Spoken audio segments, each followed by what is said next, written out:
welcome to the 24th episode of the Naina Redhu experience. This time I got some questions, so I'm going to respond to that, and it is an episode related to blogging. So someone wrote to me and I've taken away all the data or the information that would identify them or who they're talking about. But I think it is an important subject to talk about, especially for if you're a new blogger. So I'm going to read the email that they sent to me. Dear Naina, I approached a brand for my seasonal editorial. Since I don't have a huge reach yet, they agreed to a barter and no commercials, though I still had to return some of their products. This is fair enough. I mean, when you start, especially if it's a brand that you want to work with and, you know, they don't know about you, for example, then one of the ways, of course, the brand can know about you is that they can go to the blog and see what it is that you do. But sometimes initially, especially, it's okay to do these, but not too many of these. Once in a while, reaching out to, for example, an international luxury brand that would otherwise not work with any other blogger in the country, for example, then you can say, okay, fine, you know, I barter, for example, and the products are not too expensive, so they don't mind giving them to you.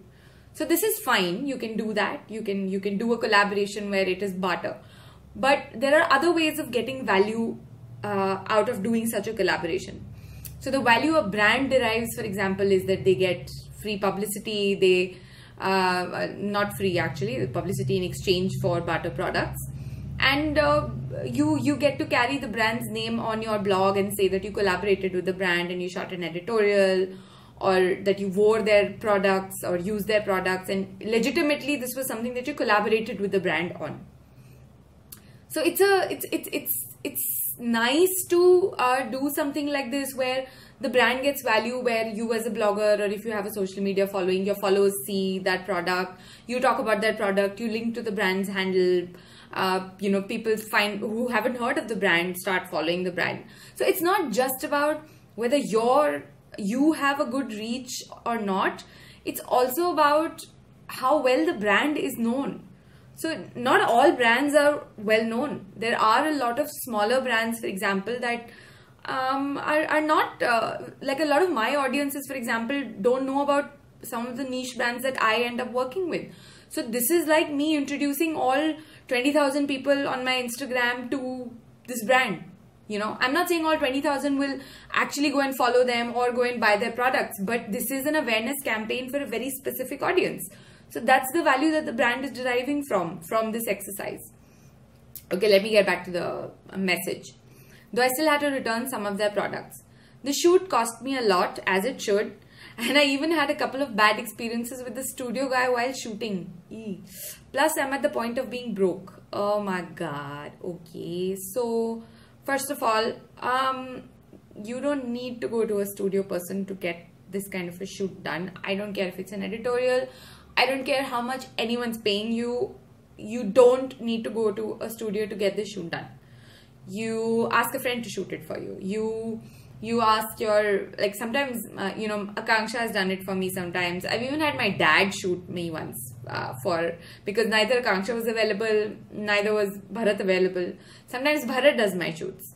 So and again, I'm not really a personal style blogger. So for me, this is not such a big problem that I need a shoot done every 2 days.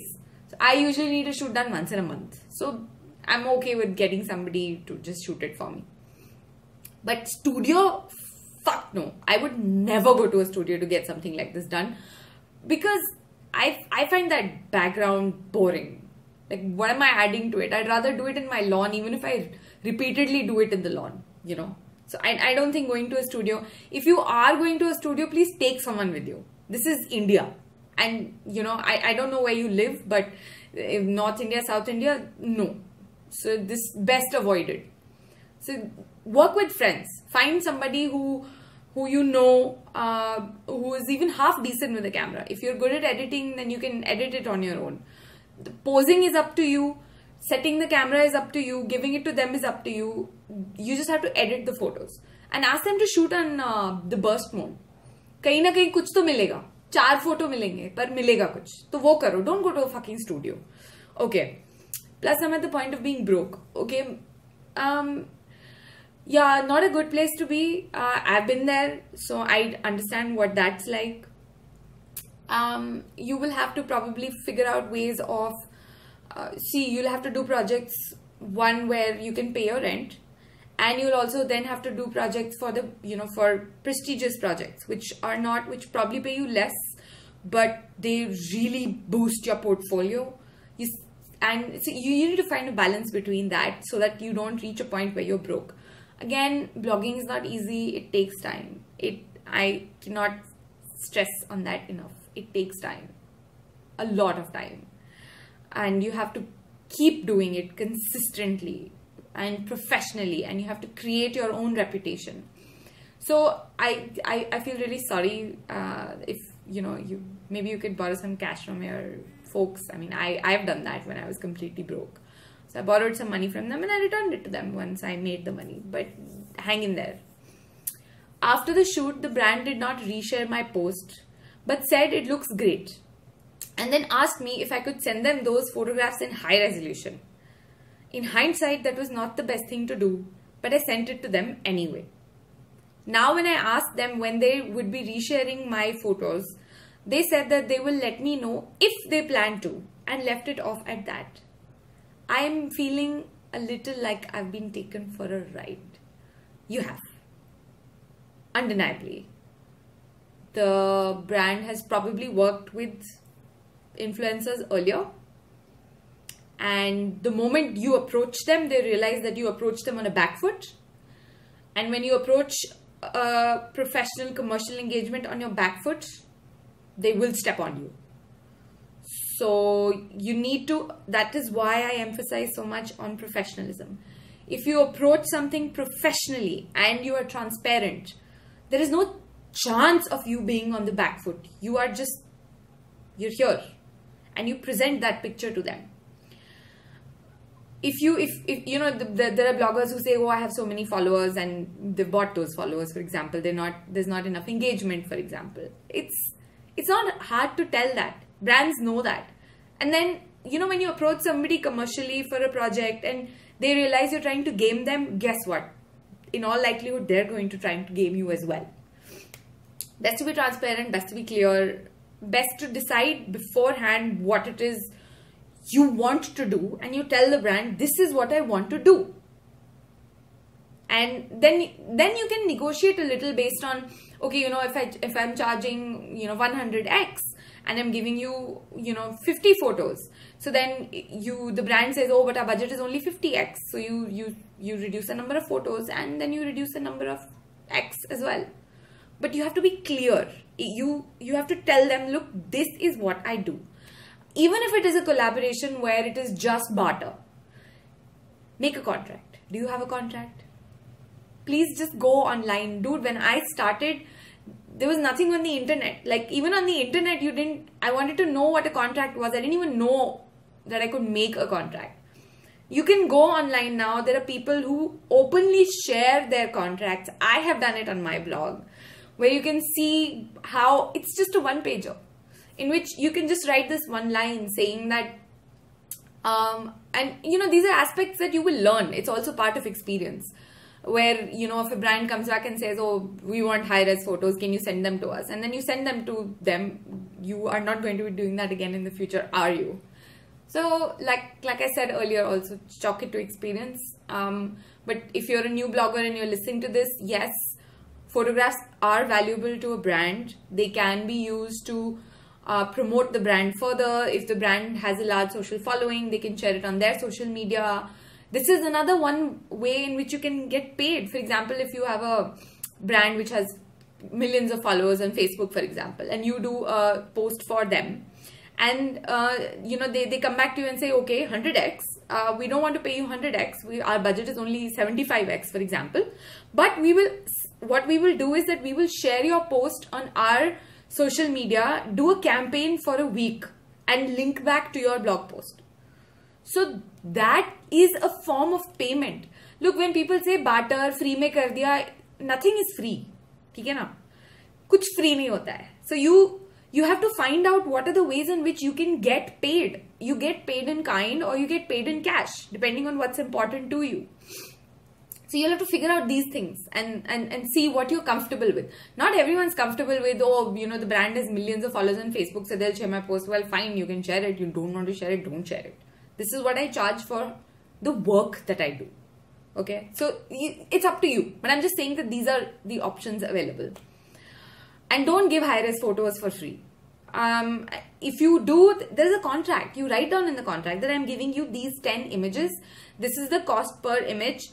And the usage licensing for these images is this. It is only for promotional purposes. It can't be sold to third parties. You can't use it for advertising, things like that. So you figure out what are the licensing rules involved. I know a lot of bloggers are not photographers, so they don't really understand all this. But that's not an excuse. You will be taken for a ride if you don't get this. Okay. The email further goes on to say, a lot of people loved the products and asked me where they were from. I told them, which was free publicity for the brand. Yes. There doesn't seem much in this for me other than I shot an editorial that looks good on my website and they let me keep some of the products. Yeah. Yeah. The shoot cost me a lot and I don't think I'll be able to recover it now. No, forget about it. Just chalk it to experience. Never forget about this, that this happened, and learn from it. Next time, don't do it. Otherwise, and look at it that this is what you have learned in this, what just happened with you. Don't look at it as a monetary loss. Look at it as something that you have learned, which is invaluable. I talk about this in my videos all the time, but not everyone is going to listen to those videos, right? There are other people who've been talking about it. Other people who've been telling how to blog, how to be professional, how to make a contract, blah, blah, blah. But not everyone's going to read that or listen to that. So this is how you learn. This is how I have learned. I've fucked up so many times. That's how you learn, going from one assignment to the other. And every assignment has some differences. So you learn more and more and more. But you have to keep doing it consistently. If they use my images for commercial promotion without my knowledge, neither me nor my photographer gets anything.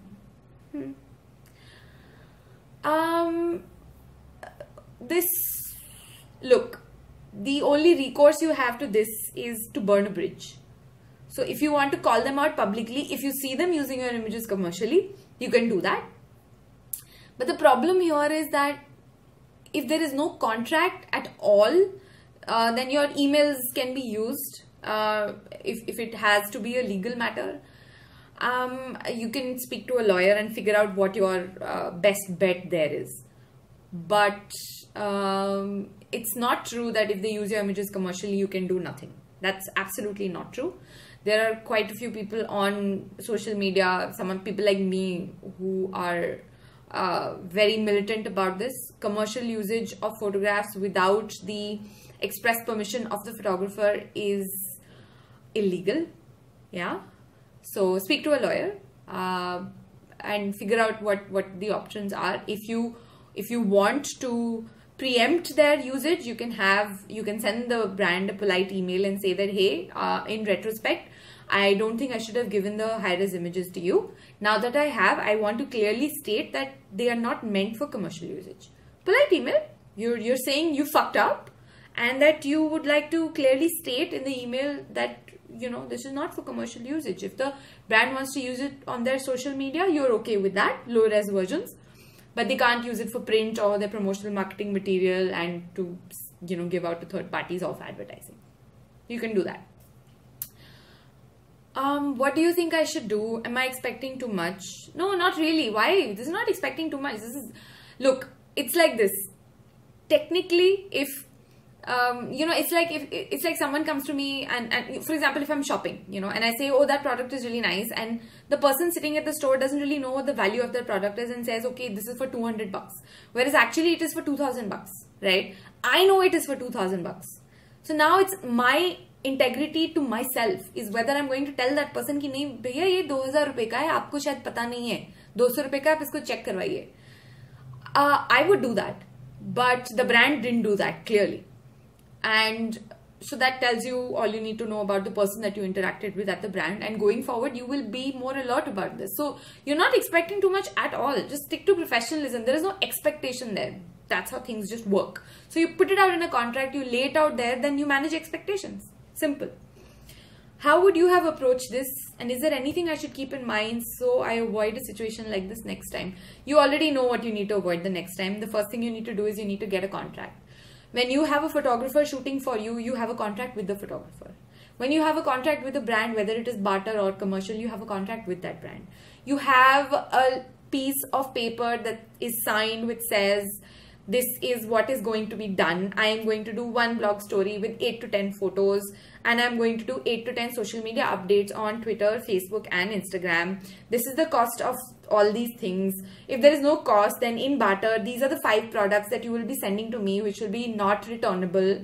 And you choose those products. So the brand will share a catalog of 100 products with you, and they say, okay, fine, our budget cap for this is 25,000. You can choose products worth 25,000.